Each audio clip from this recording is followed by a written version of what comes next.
Hello everyone, this is your ma'am Monika. और आज की वीडियो बेटा बहुत ही इम्पॉर्टेंट है। वाई? बिकॉज़ ये सीबीएसई का एक लेटेस्ट सर्कुलर है। आप अपनी स्क्रीन पर देख सकते हैं ये सर्कुलर। ये central board of secondary education का सर्कुलर है जो कि है 22 अप्रैल का।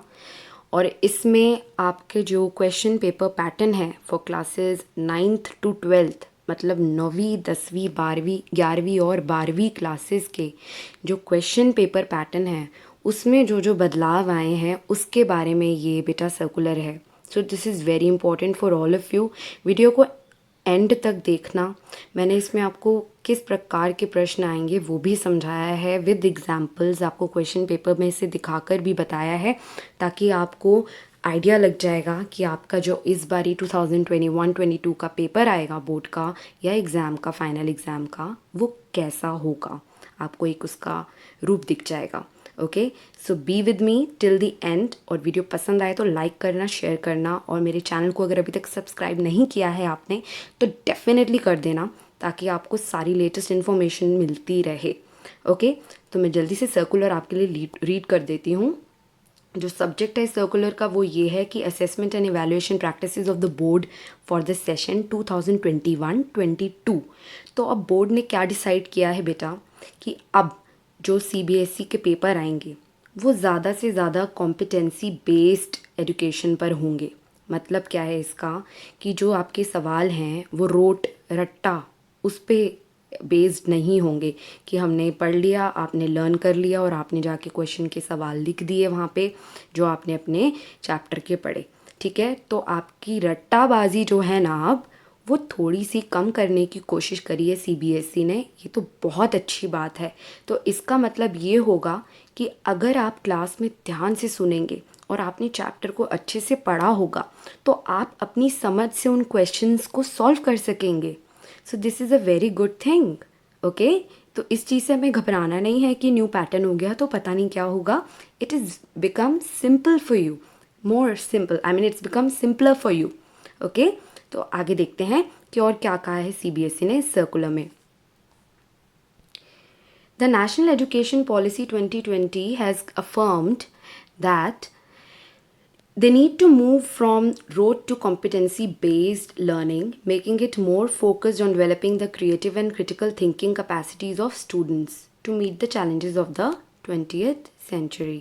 तो क्या कह रहे हैं ये कि आपके जो सवाल होंगे वो ऐसे होंगे जिससे कि आप अपनी सोच से क्रिएटिव थिंकिंग, क्रिटिकल थिंकिंग, ठीक है, विचार विमर्श करके आप लिखें। ठीक है, ऐसे प्रश्नों के उत्तर आएंगे।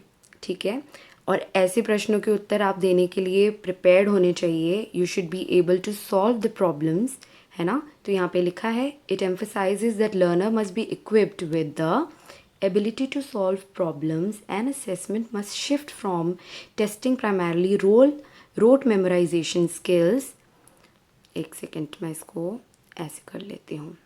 Shift from testing primarily rote memorization skills to one that is more formative, is more competency based, promotes learning and development for our students, and test higher order skills such as analysis, विश्लेषण करना आना चाहिए आपको, critical thinking जो आपकी महत्वपूर्ण सोच है उस पर आधारित, एंड कंसेप्चुअल क्लैरिटी जो आपको कॉन्सेप्ट क्या समझ में आया है। ठीक है, और इसी के बेस पर सीबीएसई ने न्यू पैटर्न बनाया है। लेकिन एक बात जो बहुत इंपॉर्टेंट सीबीएसई ने बोली है वो ये, overall marks and duration of the exam shall remain same. मतलब आपका 80 मार्क्स का अगर सोशल साइंस का पेपर आता था, साइंस का पेपर आता था, मैथ्स का, संस्कृत, सारे इंग्लिश, हिंदी, तो 80 मार्क्स का ही आएगा।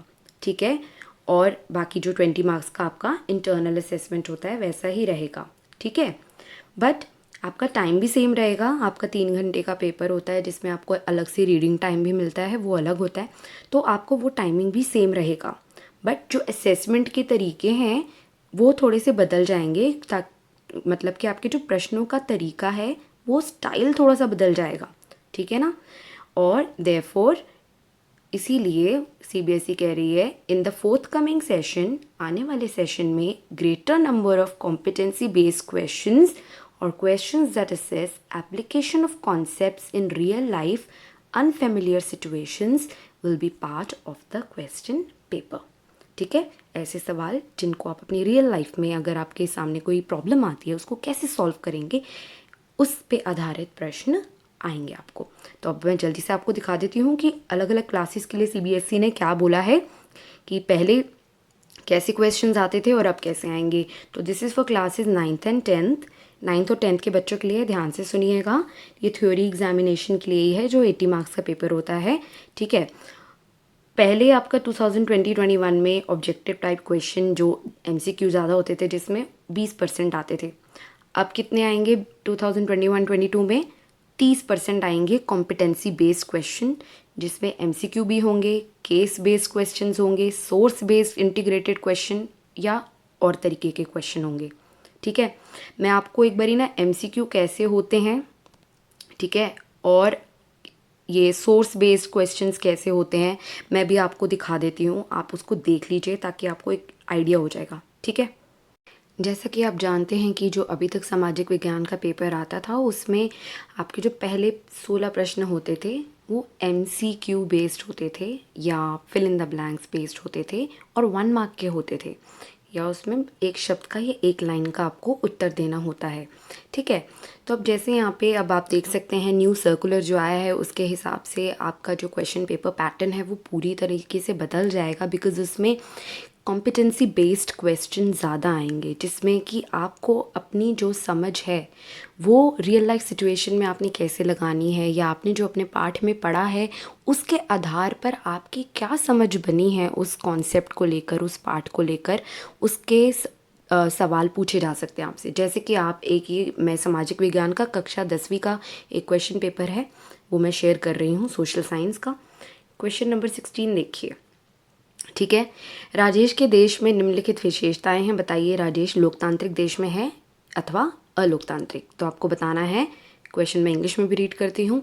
There are following features in Rajesh country, state whether his country is democratic और अनडेमोक्रेटिक। तो आपको इसमें से ये जो 3 चीज़ें दी गई हैं इनमें से आपको ये तीनों को पढ़ना है और इनको पढ़ने के बाद आपको बताना है कि जो राजेश है वो कौन से देश में रहता है, लोकतांत्रिक या अलोकतांत्रिक। तो मतलब ये जो तीनों चीज़ें दी गई हैं ये किस देश की विशेषताएं हैं, ठीक है ना। है तो ये लोकतांत्रिक या लोकतांत्रिक देश की विशेषता आपको आनी चाहिए, और आप जब उसको पढ़ लोगे आप इन तीनों चीज़ों को और फिर आपने बताना है कि वो कौन से देश में रहता है। तो ये क्या है, ये this is competency based question. ये आप अपनी सोच को, लोकतांत्रिक आपको शब्द से क्या समझते हैं आप, और उसको पढ़ के आप इन सब चीज़ों को पढ़ के आपको उत्तर बताना होगा। तो ये कॉम्पिटेंसी बेस्ड क्वेश्चन है जैसा एक आपका, ठीक है। इस प्रकार के क्वेश्चन आपके अब इस सत्र में ज़्यादा आएंगे, इस सेशन में 2021-22 के सेशन में इस प्रकार के प्रश्न ज़्यादा आएंगे, ठीक है। तो इसका उत्तर क्या है, राजेश लोकतांत्रिक देश में है क्योंकि नागरिकों में समानता को बढ़ावा देता है, व्यक्ति की गरिमा को बढ़ावा देता है और त्रुटि सुधार के पर्याप्त अवसर मिलते हैं। तो ये पता है सारी विशेषताएं लोकतांत्रिक देश में होती हैं, ठीक है। सोर्स बेस्ड क्वेश्चंस या स्रोत आधारित प्रश्न, इस प्रकार के प्रश्न में आपको एक अनुच्छेद दिया जाता है, जैसा कि आप यहाँ पे देख रहे हैं। ये सामाजिक विज्ञान का पेपर है क्लास 10th का, और यहाँ पे स्रोत के लिए एक आपकी ही एनसीईआरटी के टेक्स्ट बुक से ही एक आपको एक पैराग्राफ, एक अनुच्छेद दिया जाता है, और फिर उसके आधार पर आपसे यहाँ नीचे कुछ प्रश्न पूछे जाते हैं जो जनरली ज़्यादातर एमसीक्यू बेस्ड ही होते हैं, जिसमें से आपको विकल्प चुनने होते हैं। तो मतलब आपको क्या करना होता है कि जो ये प्रश्न दिए होते हैं यहाँ पे, इसके 3 या 4 विकल्प दिए होते हैं, आपने ऊपर जो आपका ये अनुच्छेद दिया रहता है इस अनुच्छेद को पढ़ के वहीं से प्रश्नों के उत्तर ढूंढने होते हैं, ठीक है। ये बहुत ही स्कोरिंग होता है ये पोर्शन जो होता है आपका सेक्शन सी सामाजिक विज्ञान का, सोशल साइंस का। This is Hindi medium paper और इसी में इंग्लिश भी क्वेश्चंस दिए रहते हैं। तो नेक्स्ट पेज पे आप देखेंगे तो उसमें source based question English medium में भी पूरा दिया होता है। तो आप सोर्स को पढ़कर नीचे दिए गए प्रश्नों के उत्तर देते हैं। तो ये अभी तक जो सोर्स बेस्ड क्वेश्चन आ रहे थे ये 16 नंबर के आते थे, आपके 4 ऐसे सवाल आते थे जो 16 नंबर के आते थे, ठीक है। तो अब जो है जब पैटर्न चेंज हो गया है, तो अब जब न्यू आपका सैम्पल पेपर आएगा सीबीएसई का, तब हम देखेंगे कि इसमें कुछ बदलाव हुआ है या नहीं। परसेंटेज तो हम देख ही रहे हैं कि उसमें चेंजेस आए हैं, ठीक है। तो चलिए अब आगे देखते हैं। 2020-21 में आपको केस और सोर्स बेस्ड इंटीग्रेटेड क्वेश्चन 20% आते थे, ठीक है ना। अब वो कॉम्पिटेंसी बेस्ड क्वेश्चन में ही जुड़ गए हैं, देख रहे हैं आप। और ऑब्जेक्टिव क्वेश्चन जो पहले आते थे आपके 20% होते थे, देख रहे हैं आप 2021 में अब वो 20% आएंगे ऑब्जेक्टिव क्वेश्चंस, ठीक है। पहले भी 20% ही थे। अब 2021 में जो short answer long answer question आते थे वो 60% आते थे, और अब जो है 2021-22 में 50% आएंगे आपको short answer long answer question, जैसा एग्जिस्टिंग पैटर्न है उसी के आधार पर, ठीक है। तो मतलब कि जैसे अगर सोशल साइंस में देखें तो short answer long answer question मतलब होता है कि 3 नंबर और 5 नंबर के क्वेश्चंस, ठीक है ना। मैं आपको वो भी अभी दिखाऊंगी कि 3 मार्क्स और 5 मार्क्स के क्वेश्चन कौन सी सेक्शन में आते थे हमारे और कितने आते थे, ठीक है। तो अब 50% हो जाएंगे, वो पहले आते थे 60%, तो मतलब कि उनके नंबर में शायद थोड़ी सी कमी हो जाएगी, ठीक है। तो सेक्शन बी होता है आपका, वो 3 मार्क्स के क्वेश्चन आते हैं, उसमें 6 है ना, 18 है ना, 3 नंबर के 6 प्रश्न आते हैं, 18 नंबर के होते हैं वो, जिसमें बेसिकली आपको क्वेश्चन पूछे जाते हैं और उसमें आपको 3 पॉइंट्स मैक्सिमम लिखने होते हैं, है ना।